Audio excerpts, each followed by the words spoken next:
మన తండ్రి అయిన దేవుని యొద్ద నుండి, ప్రభు అయిన యేసుక్రీస్తు వారి యొద్ద నుండి కృపా సమాధానం మనందరికీ కలుగును గాక. ఆమేన్. ఆమేన్. దయచేసి కూర్చోనండి.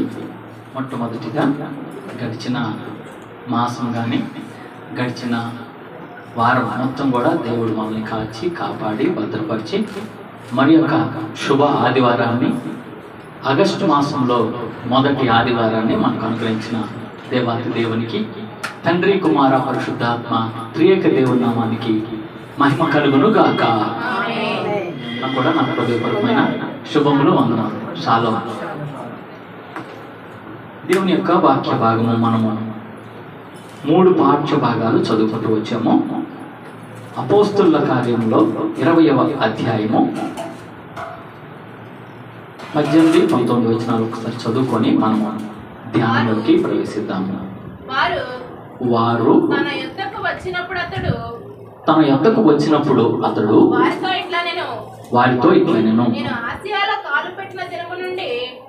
నేను ఆసియాలో కాలు పెట్టిన దినము నుండి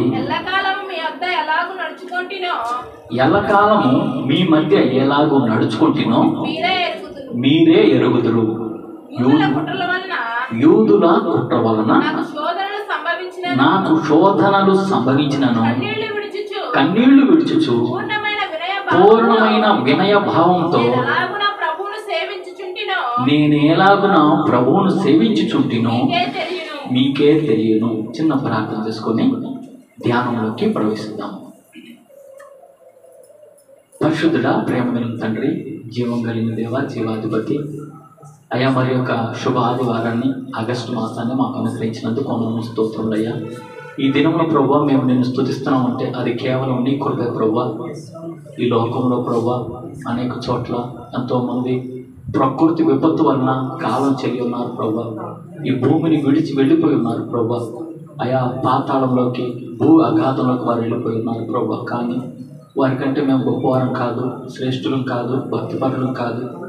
మమ్మల్ని సజీవ లెక్కలో ఉంచమంటే కేవలం నీ కృపే ప్రభు. ఈ దేవుని నీ సన్నిధిలోకి వచ్చి సజీవులే కదా నిన్ను స్తుతిస్తారని మేము నిన్ను స్తుతిస్తున్నాం, నిన్ను ఘనపరుస్తున్నాం ప్రభు. నడిపించి నీ బిడ్డలందరిని బట్టి మమ్మల్ని స్తోత్రాలయ్యా. నిలబడుతున్న నీ దాసుని, ఒట్టివాడిని, అయోగుని, అపాత్రునయ్యా.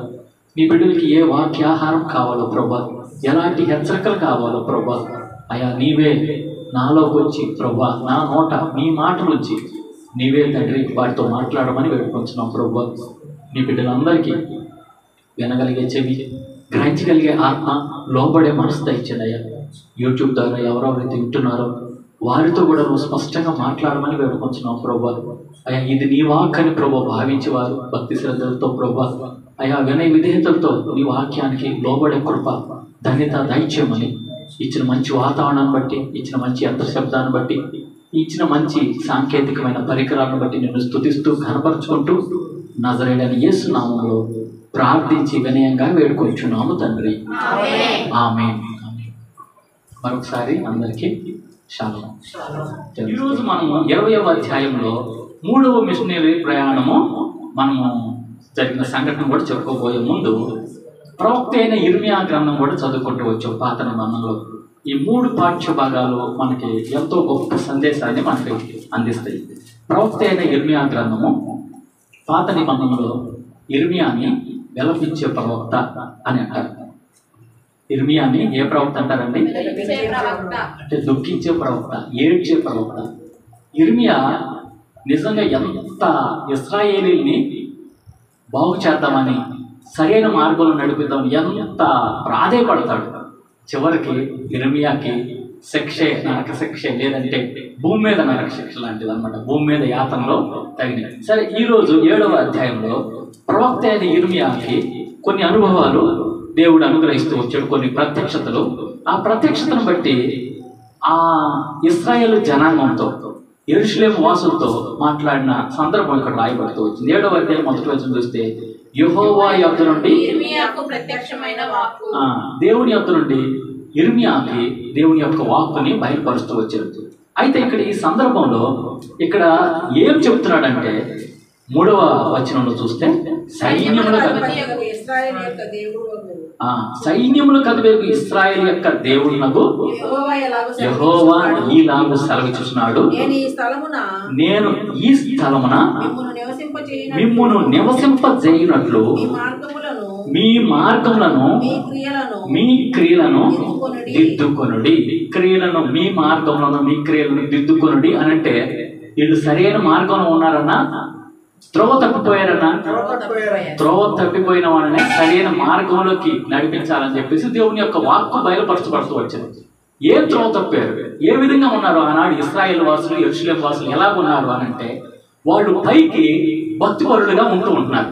అంతేకాకుండా ఇది యెహోవా ఆలయం అని చెప్తున్నారు. పాత నిబంధన కాలంలో ప్రత్యక్ష గుడారం ఉంటుంది.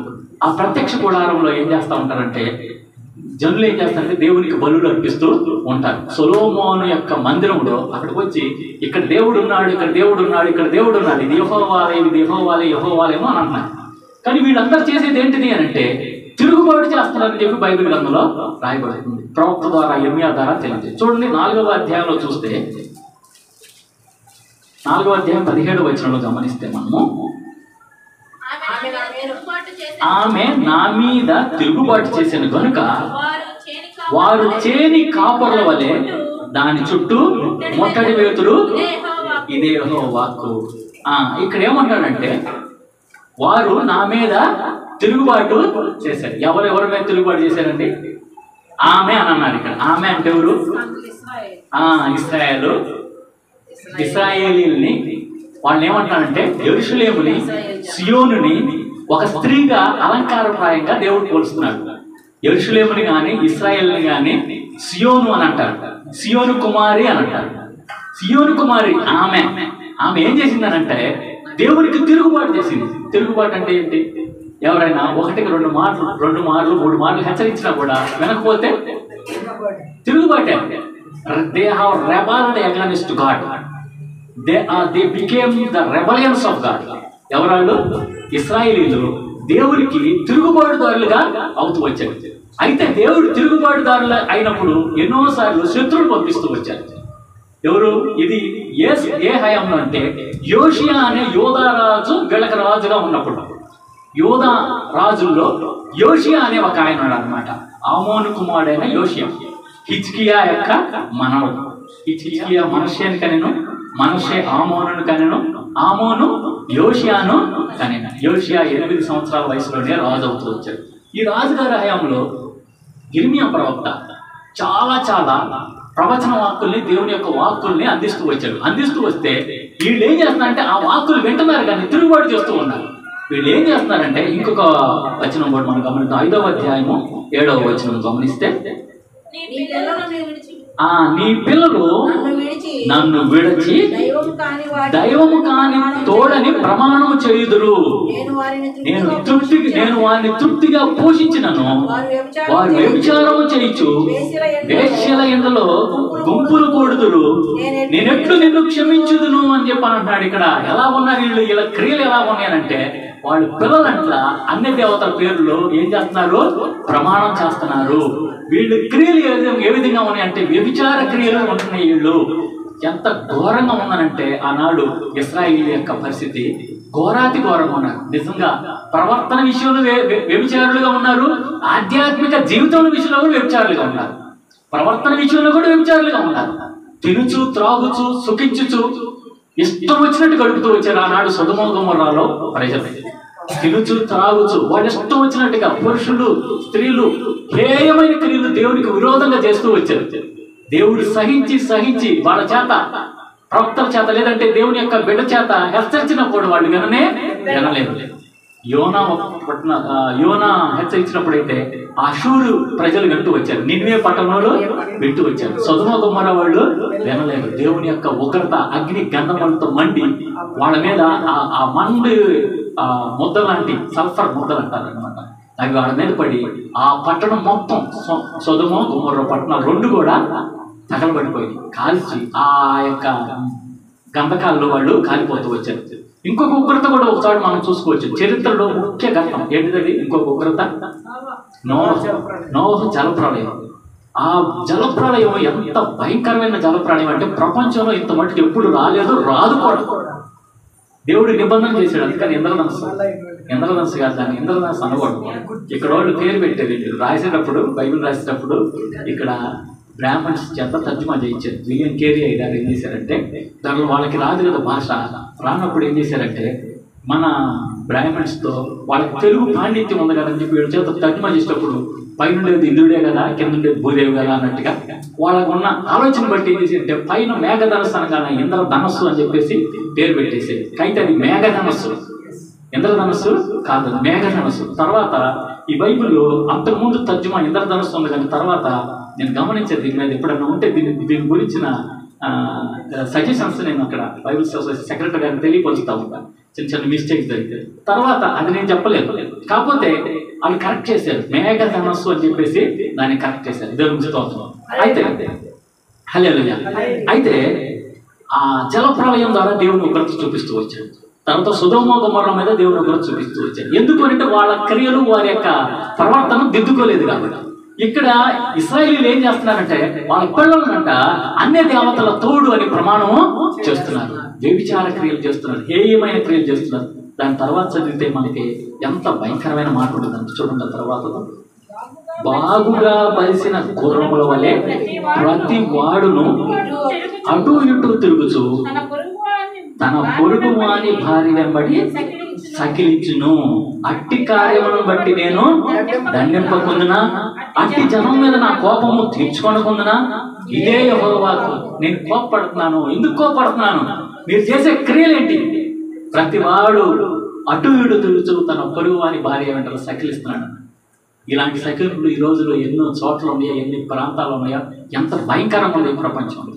అవునా కదా? మరి గడిచిన మన పాతని మన పితరులు కూడా ఇదే పాపంలో ఉంటూ వచ్చారు. ఇర్మియా హెచ్చరిస్తూ వచ్చారు, ఇలాంటి క్రియలు చేస్తే నేను ఊరుకుంటానా? నేను కోపపడకుండా ఉంటానా? మన పిల్లలు ఏదైనా తప్పు పని చేస్తే మనం దండించుకుని ఉంటామా? అలాగే ప్రభు వారు ఏమంటారు, తండ్రి అనే దేవుడు అంటే మీరు ఇలాంటి తప్పు చేస్తుంటే, ఇలాంటి ప్రవర్తన, చెడు ప్రవర్తన ఉంటే, అక్రమంగా ఉంటే, వ్యభిచారంగా ఉంటే, చెడు పనులు చేస్తుంటే నేను దండింపుకుండా ఉంటానా అని చెప్పాను అన్నాడు. ఇంకొక వచనం కూడా మనం గమనిద్దామండి.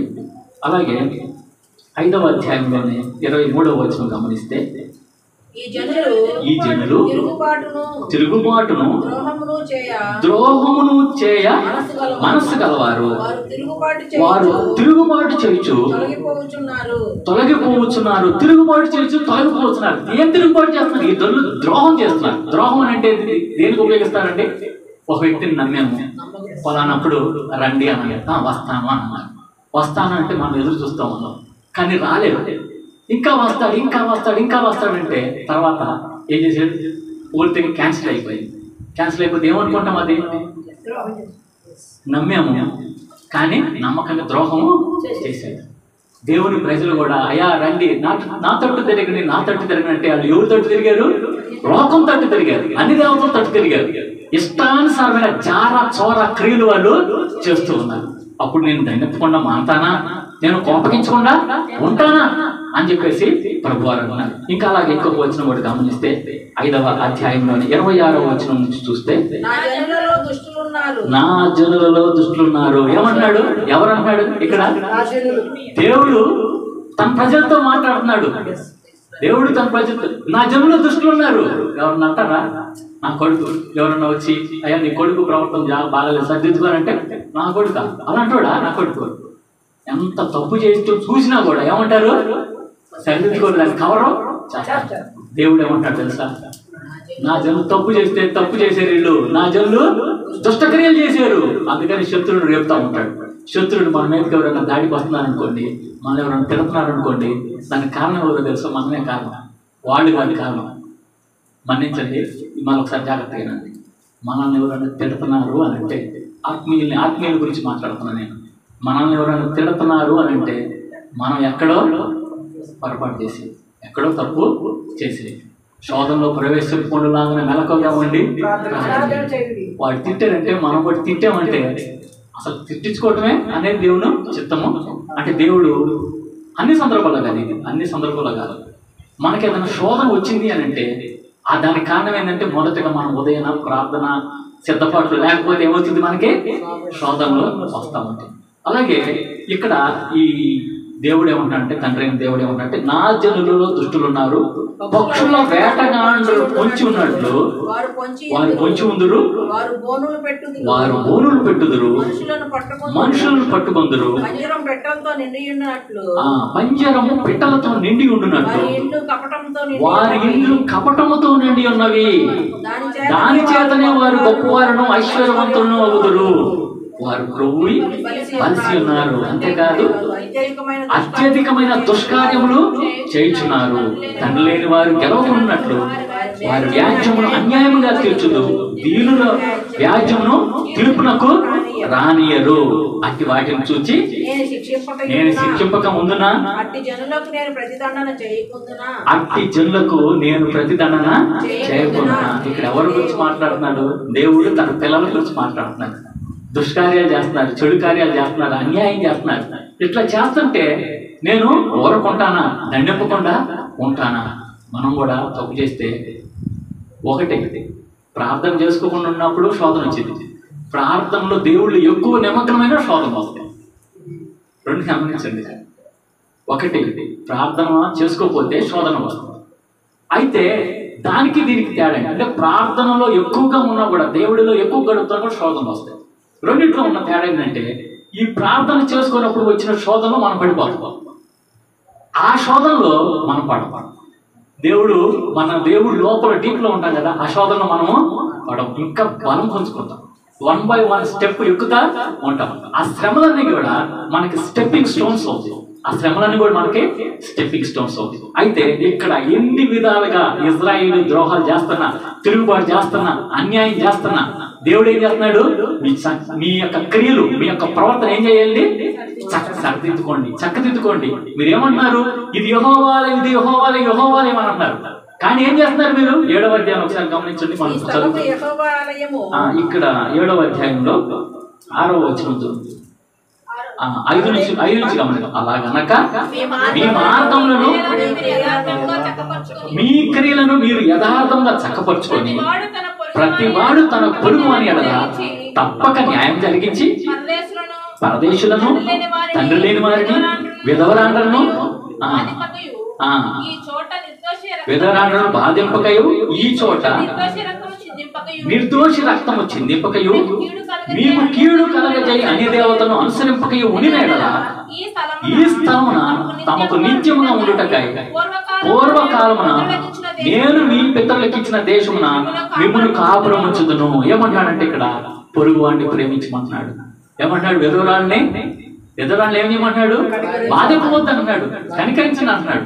అంతేకాకుండా అన్య దేవతల తట్టు, మీకు కీడు కలుగజేయ అన్ని దేవతల తట్టు మీరు తిరగకూడదు. ప్రియమైన సంగమా, అన్ని దేవతల తట్టు తిరగటం అంటే ఏంటి? అన్ని దేవతల తట్టు తిరగటం అంటే ఏంటి? పూజించటం ఒకటి, ప్రత్యక్ష విగ్రహారాధన, పరోక్ష విగ్రహారాధన ఉన్నాం. ప్రత్యక్ష విగ్రహారాధన ఏమో విగ్రహాన్ని పెట్టుకొని పూజ చేయటం ప్రత్యక్ష విగ్రహారాధన. పరోక్ష విగ్రహారాధన ఏంటంటే ధనమునే దేవుడిగా భావించటం. ధనముని బైబిల్ ప్రకారంలో కొలసీలు రాసిన పత్రిక ఏంటంటే లోబీ సంబంధమైన విగ్రహారాధన అని చెప్పండి. లోబీ సంబంధమైన విగ్రహారాధన. దీనికి మనందరికీ తెలిసిన ఉదాహరణ చెప్తానండి. ఆదివారం ప్రభు సన్నిధికి రాకుండా పనికి వెళ్తాం. పనికి వెళ్తే ఏమిస్తారు? డబ్బులు ఏమి ఇవ్వకుండా ఉంటే పనికి వెళ్తారా? అంటే ఇప్పుడు మనకి ఏది విగ్రహం అవుతుంది? కాబట్టి ఇది జాగ్రత్తగా ఉండాలి. చాలా very very we should be very very careful of this immorality లాంటిది. ఇది నిజంగా దేవుడు ఏమాత్రం కూడా సహించడు. ఆ రోజు నీకు ఎంత ఆదాయం వచ్చినా చెప్తున్నాను, నీకు ఆశీర్వాదంగా ఉండనే ఉండదు. ఉండిద్దా? అదేనన్నా ఆశీర్వాదంగా ఉండదండి. నేను ఎంతోమంది సాక్ష్యాలు విన్నా. నేను ఎంతోమంది నిజంగానేనండి మాకు కలిసి రావట్లేదండి. ఆ రోజు ఎక్కువే ఇస్తానంటారు, ఓటీ ఇస్తానంటారు, లేదా ట్రిపుల్ ఇస్తానంటారు. No, that will not be blessed. అది నీకు ఏమాత్రం ఆశీర్వాదంగా ఉండదు. కానీ తర్వాత రోజు వర్కింగ్ డేస్ ఏదైతే ఉన్నాయో, ఆ వర్కింగ్ డేస్లో నువ్వు ఎంతైతే తక్కువ సంపాదించుకున్నా కూడా అది ఆశీర్వదించబడితే చాలు. దేవుడు 5 రొట్టెలు 2 చేపలు ఎంతమంది పంచి పెట్టాడు? ఆయనకు రూపాయి చాలు ఆశీర్వదించాలండి. ఆమె దగ్గర ఒక ఆమె సారేపతి విధవరాల దగ్గర ఎంత ఉంది? సారేపతి విధురాల దగ్గర కొంచెం పిండి కొంచెము నూనె అయ్యా ఈ పూటకు మట్టుకు మేము చేసుకొని చచ్చిపోదాం అనుకున్నాం. కానీ ఎంతకాలం బ్రతికించాడు దేవుడు? 3.5 సంవత్సరాలు మొత్తం కరువు వచ్చి అనేకులు బాధపడుతుంటే ఏలియా ఈ విధవరాలు ఎంతగా పోషించబడిందంటే ఒక్క పూటలో తిని చచ్చిపోదాం అనుకుంటున్నాం అన్నది తర్వాత మొత్తం కూడా పోషించబడుతూ వచ్చింది. నేను దేవుడు ఆశీర్వదిస్తే అది ఎన్నటెన్నటికీ ఆశీర్వాదం. దేవుడు ఆశీర్వదించకపోతే యెహోవా ఆశీర్వాదం ఐశ్వర్యం ఇచ్చును, నరుల కష్టం చేత అది ఏమాత్రము ఎక్కువ కాదు, అధికము కానే కాదు. కాబట్టి అది గుర్తుపెట్టుకుందాం. సరే, ఇక్కడ ఏమంటున్నా అంటే మీ క్రియలను చక్కపరుచుకోండి. మీరు అన్ని దేవతల తట్టు తిరుగుతున్నారు.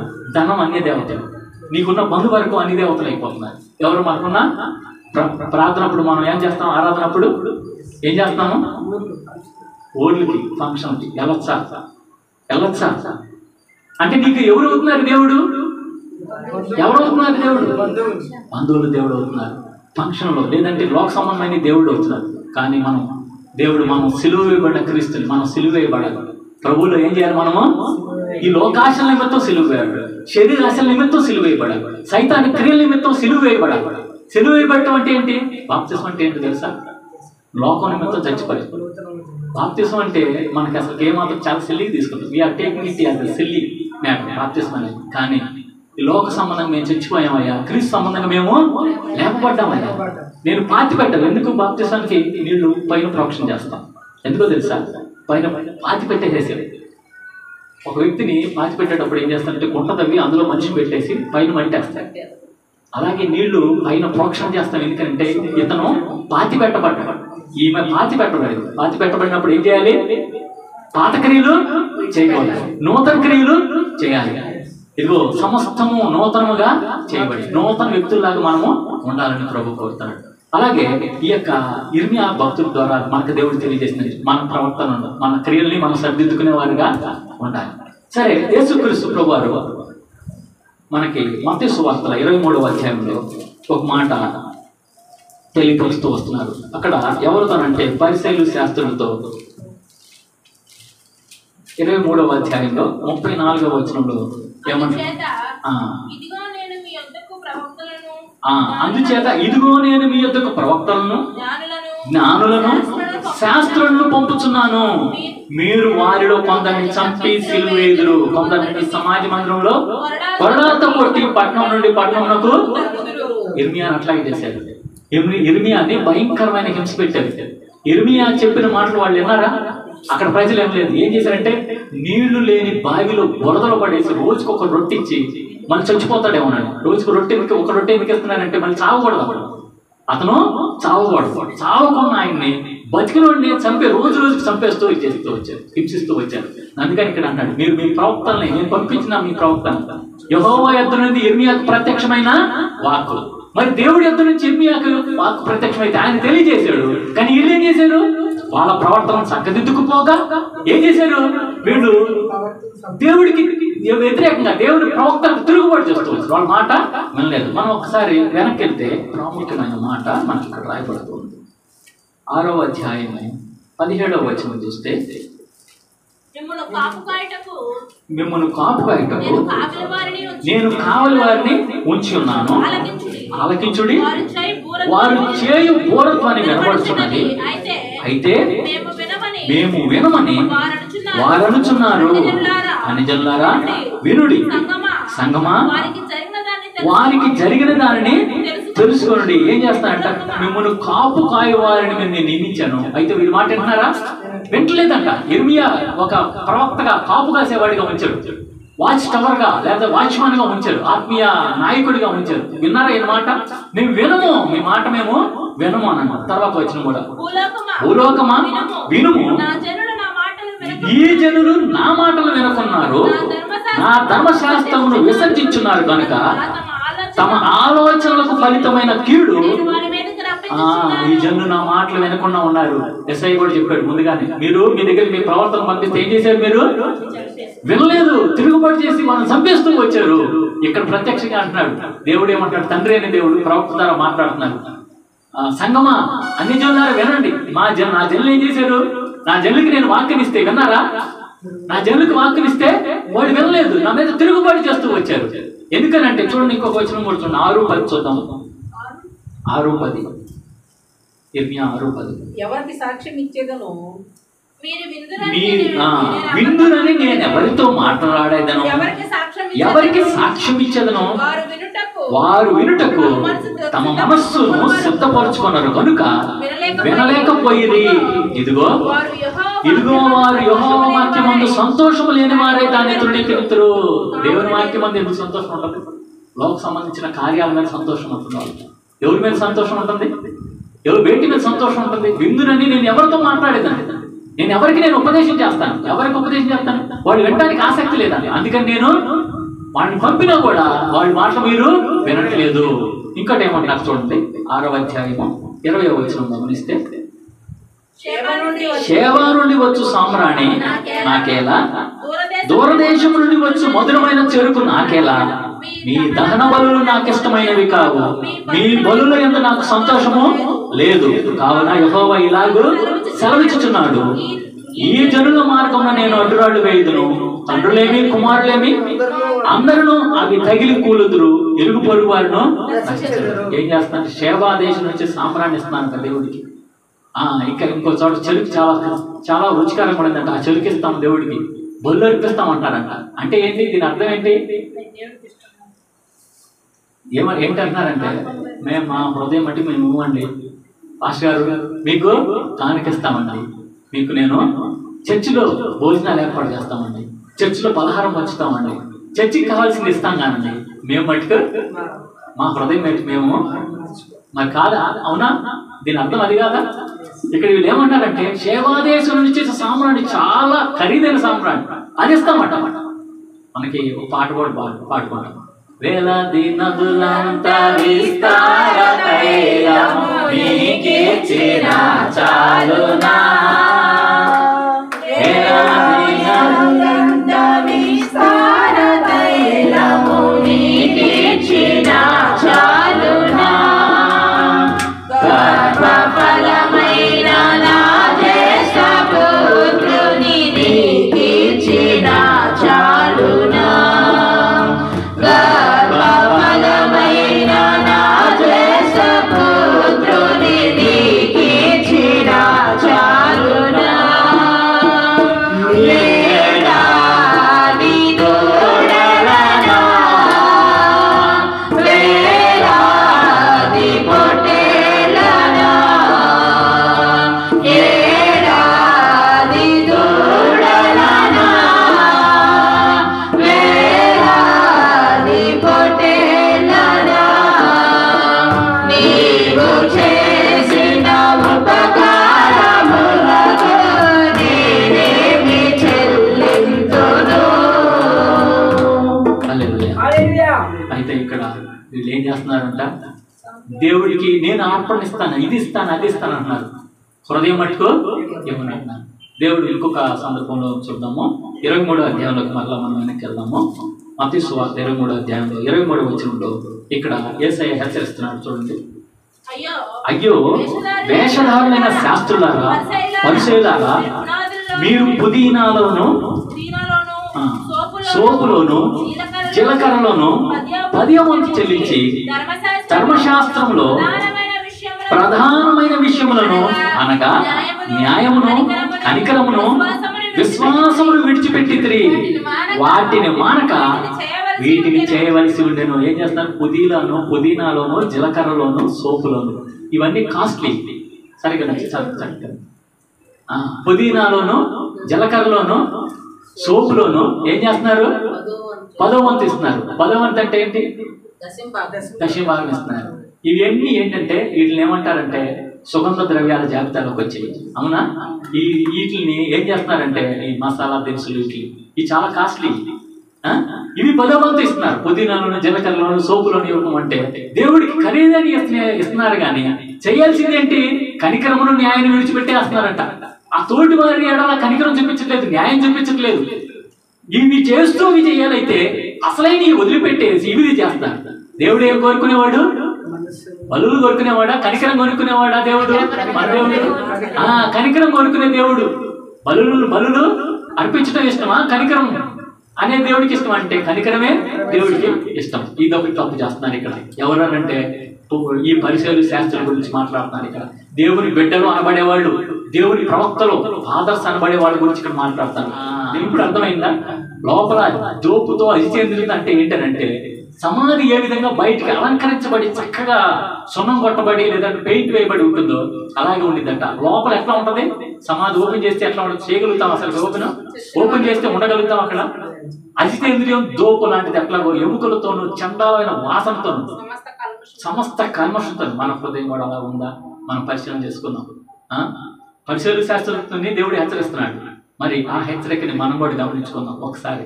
ప్రభువా, నా హృదయంలో ఏమైనా ఈ అజితేంద్రియం ఉందా, దోపు ఉందా, చెడుతనం ఉందా, చెడు ప్రవర్తన ఉందా, తిరుగుబాటుతనం ఉందా? సరి చేసుకుందాము. అన్నిటికంటే దేవుడికి ఇష్టమైనది దావీదు దేవుడికి ఇష్టానుసారుడిగా ఎందుకున్నాడంటే, అయ్యా నాకు శుద్ధ హృదయం దయచేయండి అయ్యా, నాకు నీకు ఆయాస్కరమైన మార్గం నాలో ఏమైనా ఉందేమో అది నువ్వు తొలగించాయి. మనం మీటింగ్ అయిపోయిన తర్వాత అంటే మెసేజ్ అయిపోయిన తర్వాత దేవానాయందు శుద్ధ హృదయము అర్థవంతంగా పాడడం. ప్రతిసారి అది అర్థవంతంగా పాడదాం.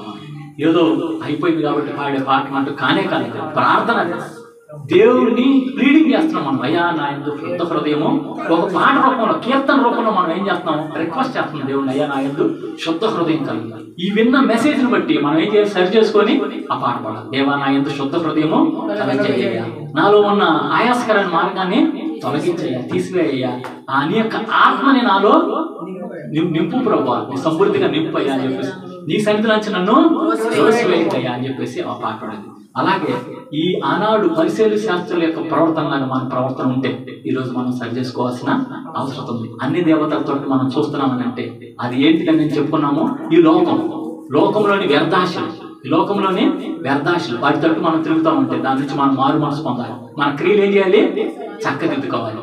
అయితే అసలైనది ఏంటంటే పౌలు గారు ఇక్కడ 3వ మిషనరీ జర్నీలో ఆయన గొప్ప సేవ చేస్తూ వచ్చారు. అసలు మనం ఏ స్థితిలో ఉన్నామనంటే ఇంకా ప్రిమిటివ్ స్టేజ్లోనే ఉన్నాం. అంటే ఇంకా ఓనమాలు నేర్చుకునే స్టేజ్లోనే ఉన్నాం. పౌలు గారి స్టేజ్లో మనం ఉండాలంట. ఎలా ఉండాలి? పౌలు గారు ఎంత గొప్ప పరిచయం చేశాడు. 1వ మిషనరీ, 2వ మిషనరీ, 3వ మిషనరీ. 3వ మిషనరీ జర్నీలో 20వ అధ్యాయం అపోస్తల కార్యంలో అక్కడ ఎఫెసు సంఘానికి పౌలు గారు మాట్లాడతారు. ఎఫెసు సంఘంలో అనగానే ఒకటి గుర్తు రావాలి. ఏం గుర్తు రావాలి చక్రవర్తి గారు? ఎఫెసు సంఘం అనగానే ఎఫెసులో ఏముంది? ఏముంది ఎఫెసులో?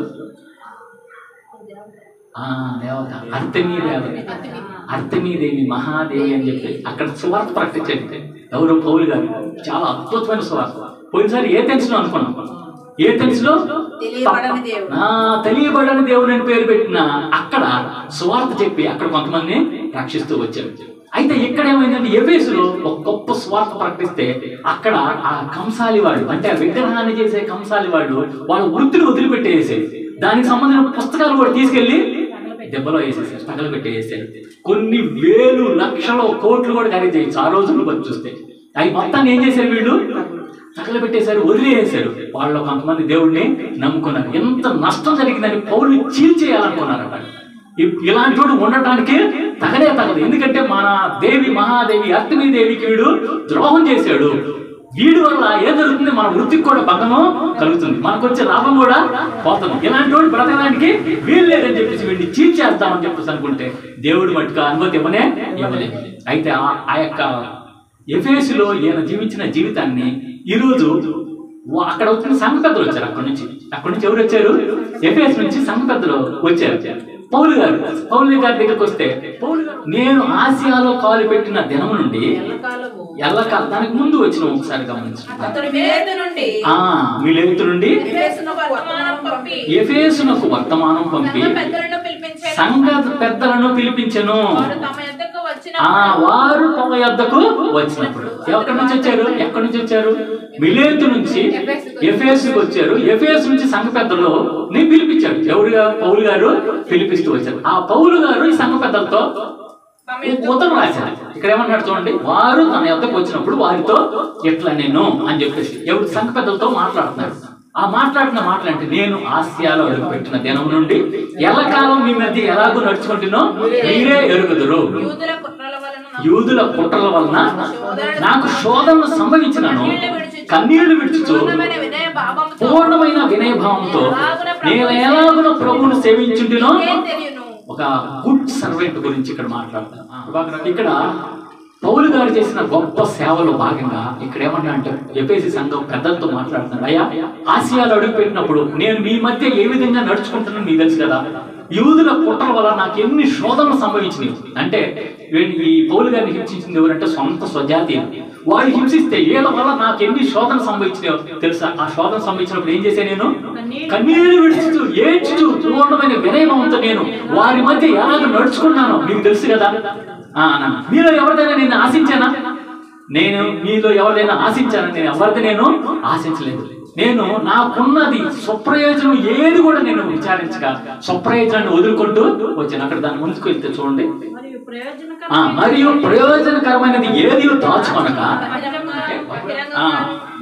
మరియు ప్రయోజనకరమైనది ఏది దాచుకొనక బహిరంగంగాను ఏంటంటే మీకు తెలియజేయచ్చు, బోధించు దేవుని ఎదుట మారు మనసు పొంది మన ప్రభువైన యేసుక్రీస్తునందు విశ్వాసం ఉంచమని యూదులకు గ్రీస్తేస్తులకు ఎలాగో సాక్ష్యం ఇచ్చుంటున్నా. ఇదంతా మీకు నాకు ప్రయోజనకరమైనది నేను ఏది కూడా ఉంచుకోలేదు. నాకు ఉన్నది మొత్తం కూడా మీ కొరకు నేను దానాదత్తం చేశానని చెప్పి పౌలు గారు అంటారు. పౌలు గారికి తను he was a good professional. ఆయన ఒక గొప్ప ప్రొఫెషనల్, ఒక మంచి వృత్తిలో ఉన్నవాడు. ఆయన ఇంకా విధంగా చెప్పాలంటే రోమక సామ్రాజ్యంలో ఒక వృత్తిలో ఉన్నవాడు. ఆయన సెనగోగ్స్ ఉన్న ఆయన. సెనగోగ్ అని అంటే ఏంటి? అక్కడ ఒక సెనగోగ్లో ఒక మెంబర్ వాడు. ఆయనకి చాలా ఆదాయం వస్తుంది. ఆయన ఒక టెంట్ మేకింగ్ మినిస్ట్రీ కూడా ఉంది. ఆయన టెంట్ మేకింగ్ కూడా చేస్తూ ఉంటాడు అన్నమాట. అంటే ఏంటి? సొంతంగా పనులు చేసుకుంటూ ఉండగలుగుతాడు. ఆయనకున్న ఉద్యోగం వదిలిపెట్టి ఏం చేశాడంటే సొంత పని చేసుకుంటా దేవుడి సేవ చేస్తున్నాడు. 1 కాదు 2 కాదు 3 మిషనరీ జర్నీలు, అనేక వేల కిలోమీటర్లు ప్రయాణం చేశాడు. అక్కడికి వెళ్ళి సువార్త చెప్తూ వచ్చాడు. సువార్త చెప్పడం వల్ల ఆయనకి ఏం మిగిలింది? శ్రమలు, శోధనలు, కుట్రలు, హింసలు.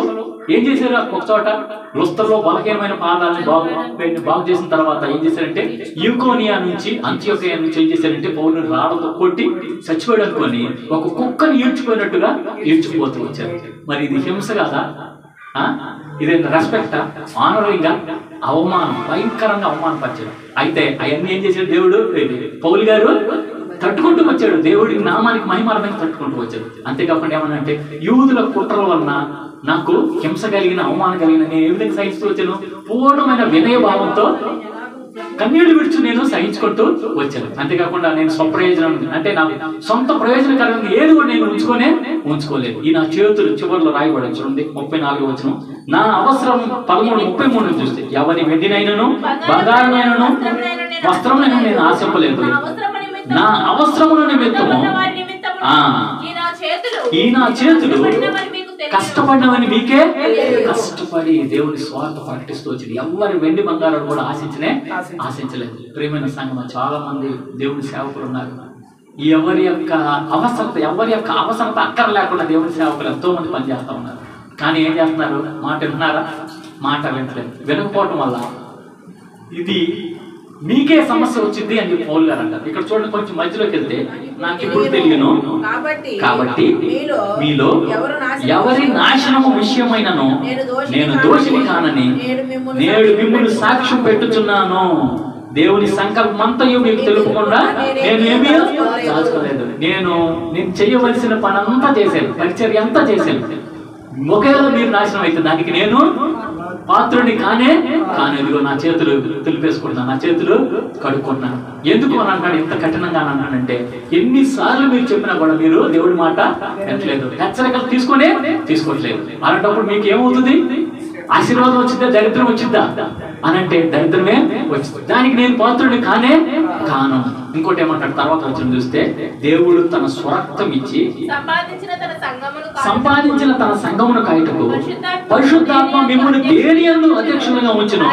ఆ యావత్ మందును కూర్చి మీ మట్టుకు మిమ్మల్ని కూర్చి జాగ్రత్తగా ఉండండి అని అన్నాడు. దేవుడట మనకి ఒక బాధ్యతనిచ్చాడు, ఒక అధికారాన్ని ఇచ్చాడు. ఒక బాధ్యతను ఇచ్చినప్పుడు మనం ఏం చేయాలంటే మనం ఏం చేయాలంట? దాన్ని జాగ్రత్తగా మనం ఆ పనిని జాగ్రత్తగా చేయాలంట. ఇక్కడ మరొకసారి గమనించండి. పరిశుద్ధాత్మ మిమ్మును దేని యందు అధ్యక్షులుగా ఉంచును ఆ యావత్తు మనను గురించి మీ మట్టుకు మిమ్మల్ని గురించి జాగ్రత్తగా ఉండుడి అని చెప్పి రాయబడింది. కాబట్టి ప్రేమైన సంఘం గమనించండి, ఇక్కడ సంఘ పెద్దలతో మాట్లాడుతున్నారు. ఎవరు సంఘ పెద్దలతో మాట్లాడుతున్నారు? పౌలు గారు సంఘ పెద్దలతో, సంఘస్థులతో మాట్లాడుతున్నారు. మన సంఘంలో కూడా మనం కూడా ఏ విధంగా ఉండాలి? మనకి ఎవరికైతే ఏ పని అయితే దేవుడు అప్పగించాడు, ఏ ఆత్మ వరాన్ని అయితే ఇచ్చాడు, ఏ బాధ్యతనైతే ఇచ్చాడు, లేదంటే ఏ భారాన్ని అయితే ఇచ్చాడో ఆ భారం బట్టి మనం ఏం చేయాలి? పరిచర్య చేయాలి. ఇది పరిశుద్ధాత్ముడు మనలో పెట్టిన భారం. చాలా సార్లు మన హృదయంలో ఒక విధమైన భారం పెడతా ఉంటాడు. ఈ పని చేయాలి, దేవుడిలో ఈ పని చేయాలి, ఈ పని చేయాలి అంటాడు. పరిశుద్ధాత్ముడు పెట్టే భారం.